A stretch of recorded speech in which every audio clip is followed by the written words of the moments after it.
ጤና ይስጥልን እንደምንላችኋል ውድ ተመልካቾቻችን ከአባይ ቴሌቪዥን የሚተላለፍላችሁ የለተሰኞ መስከረም 19 ቀን 2018 የዜና ላፍታ የመረጃ ሰዓታችን ተጀምሯል። የቀይ ባህርና የአሰብ ወደብ ጥያቄን በየትኛው መነጽር ትክክል እንዳልሆነ ለመግለጽ መሞከር ባንዳነት ነው ሲል መከላከያ ሚኒስቴር ማስታወቁን የተረጋጋ ሰላምና ደህንነት መፍጠር ዋነኛ ተልዕኳችን ሊሆን ይገባል ሲሉ የትግራይ ክልል ጊዜያዊ አስተዳደር ፕሬዝዳንት መናገራቸውን እንዲሁም ላለፉት 2 ቀናት በቡታጅራ ተፈጥሮ ስለነበረው የጸጥታ ችግር የከተማ አስተዳደሩ ምላሽ መስጠቱን ጨምሮ ሌሎች መረጃዎችን ይዘናል። ከዜናዎቹ ጋር ራቢያ ከድር አብራችሁ ቆይታ አደርጋለሁ። አብራችሁን ቆዩ። የቀይ ባህርና የአሰብ ወደብ ጥያቄን በየትኛው መነጽር ትክክል እንዳልሆነ ለመግለጽ መሞከር ባንዳነት ነው ሲል መከላከያ ሚኒስቴር አስታወቀ። የመከላከያ ሚኒስቴር ወደንና ፈቅደን ስለምንሞትላት ኢትዮጵያችን ጠንቅቀን እናውቃለን በሚል ርዕስ በፌስቡክ ገጹ ላይ ባጋራው መልእክት የቀይ ባህርና የአሰብ ጉዳይ ከ3 አስርት ዓመታት በላይ የኢትዮጵያችን ሕዝብም ሆኖ የታላቅ አገርነቷን ክብር አሳንሷል ብሏል። የጂኦፖለቲካ ብሔራዊ ወሳኝ ጥቅም ቀምቷልም ብሏል። የኢትዮጵያ ወታደሮች የቀይ ባህርን ጥያቄ ባለም አደባባይ በይፋ መጠየቅ በታላቅ የደስታ ስሜት ሞልቶናል ያለው ሚኒስቴር መስሪያ ቤቱ ሰራዊቱ ለኢትዮጵያ ብሔራዊ ጥቅም መረጋገጥ የትኛውንም መስዋዕትነት ለመክፈል ለሰከንድ እንደማያቅማማም ገልጿል። መከላከያ ሚኒስቴር ጳጉሜ 4 ቀን 2017 የተመረቀውን የህዳሴ ግድብ በመጥቀስም የቀይ ባህር ጉዳይም እውን የማይሆንበት ምክንያት እንደሌለ በጽኑ እናምናለን በማለትም አትቷል። በመሆኑም የቀይ ባህር ብሎም የአሰብ ወደብ ጥያቄን በየትኛው መነጽር ትክክል እንዳልሆነ ለመቀላመድ መሞከር ከባንዳነት ውጪ አንዳች ውሃ የሚያነሳ አመክንዮ ሊኖር አይችልም ሲልም መከላከያ ሚኒስቴር መልእክቱን አስተላልፏል።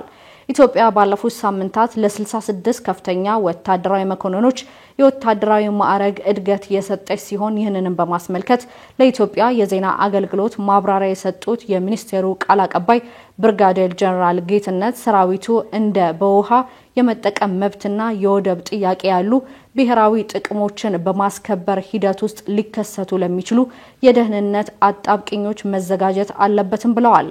አብይ አህመድ በቅርቡ ባደረገው ንግግር ኢትዮጵያ የመልክዓ ምድር እስረኛ ሆና አትቀጥልም ማለታቸውም ይታወሳል።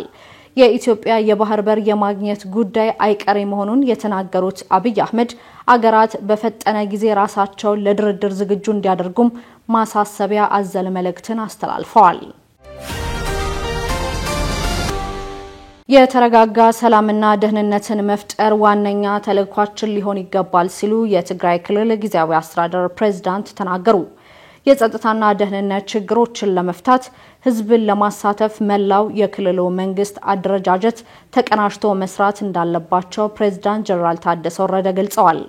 የትግራይ ጊዜያዊ አስተዳደር ፕሬዝዳንት ጀነራል ታደሰ ወረደ በትግራይ ወቅታዊ የጸጥታና ደህንነትን አስመልክቶ በአዲግራት ከተማ በተዘጋጀ መድረክ ተገኝተው ባስተላለፉት መልእክት በየአካባቢው እየታዩ ያሉ የጸጥታና ደህንነት ችግሮች ሙሉ ለሙሉ ለመፍታት የመንግስት አደረጃጀቶች ህዝብን አሳትፈው በከፍተኛ መቀናጀትና መናበብ ሊሰሩ እንደሚገባም ገልጸዋል።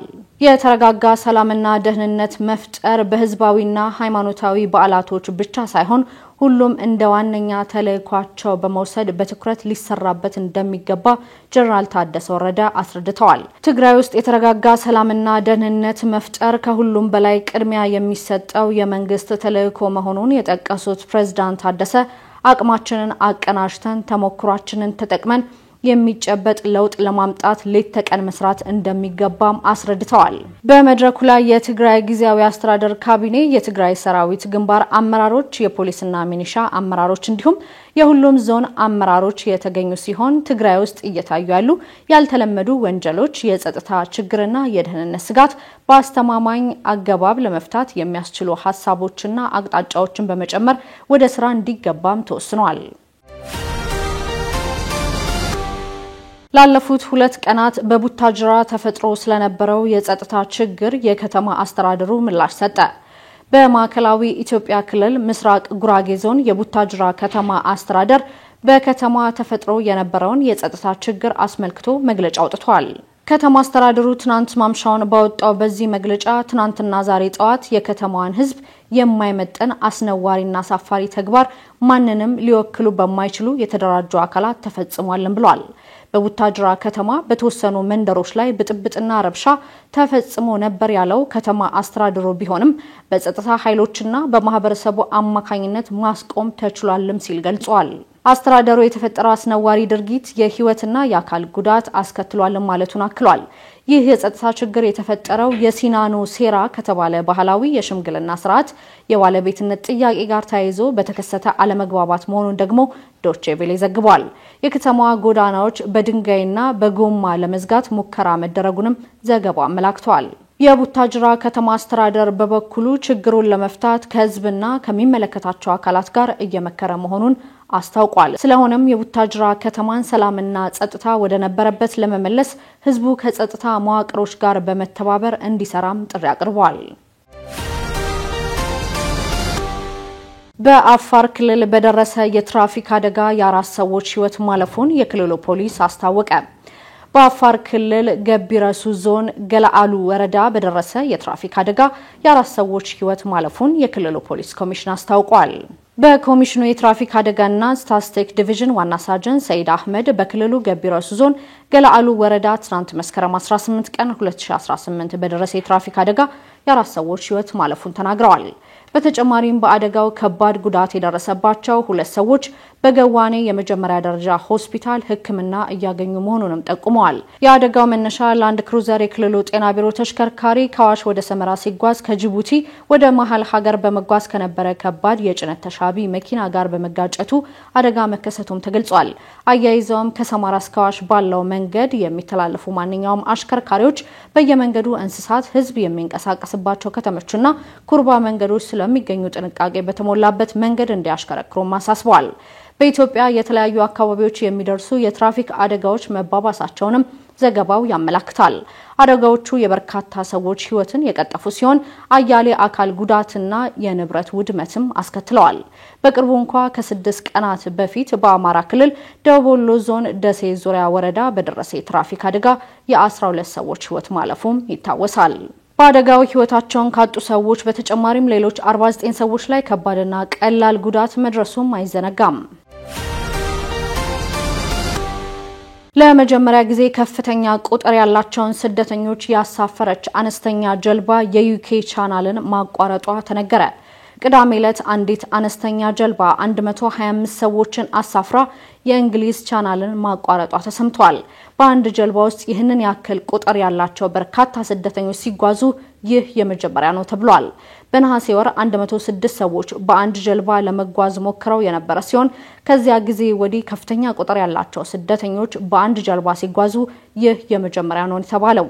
ከሀገር ውስጥ ሚኒስቴር የተገኘው መረጃ እንደሚያሳየው ቅዳሜ ዕለት ብቻ 895 ስደተኞች ቻናሉን በ12 ጀልባዎች ሲያቋርጡ እንደ አውሮፓውያን አቆጣጠር ከ2025 መጀመሪያ ጀምሮ 33000 ሰዎች ወደ ዩኬ በአነስተኛ ጀልባዎች ገብተዋል።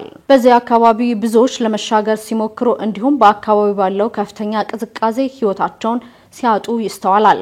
በዚህ ዓመት ከፈረንሳይ ወደ ዩኬ በህገ ወጥ መንገድ ለመሻገር በተደረገ ሙከራ የሞቱ ሰዎች ቁጥር በትንሹ 27 ደርሷልም ነው የተባለው።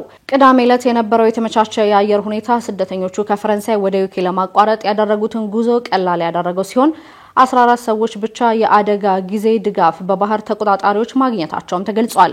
ምንም እንኳን ስደተኞቹ በአደገኛ በሆነ ሁኔታ ከፈረንሳይ ወደ እንግሊዝ በባህር እንዲያቋርጡ ለመከላከል ፈረንሳይ የተለያዩ ጥረቶችን እያደረገች ብትመጣም ዩናይትድ ኪንግደም ከፍተኛ የገንዘብ ድጋፍ ብታደርግም ሙከራዎች ምንም የመቀዛቀዝ አዝማሚያ አላሳዩም። ሌበር ፓርቲ እንደ አውሮፓውያን አቆጣጠር በ2024 ሐምሌ ወር ወደ ስልጣን ከመጣ በኋላ ከ50,000 በላይ ሰዎች በትናንሽ ጀልባዎች ወደ ዩኬ በመግባት የጥገኝነት ጥያቄ በማቅረብ የዩኬ ዩናይትድ ኪንግደም መንግስት ጫናዎችን አበርትተውታል። የሀገር ውስጥ ጉዳዮች ሚኒስቴሯ ሻባና መሐሙድ ህገወጥ የሰው አዘዋዋሪዎች በድንበሮቻችን ላይ ከፍተኛ ውድመት እያደረሱ ነው በማለት የኢሚግሬሽን ስርዓታችንን ወደ ነበረበት እንመልሳለን ብለዋል። የተለያዩ መረጃዎችን ያደረስንበት የዕለቱ የዜና ላፍታ የመረጃ ሰዓታችን ይህንን ይመስል ነበር። ውድ ተመልካቾቻችን አብራችሁን ስለነበራችሁ ከልብ እናመሰግናለን። በያላችሁበት መልካም ቀን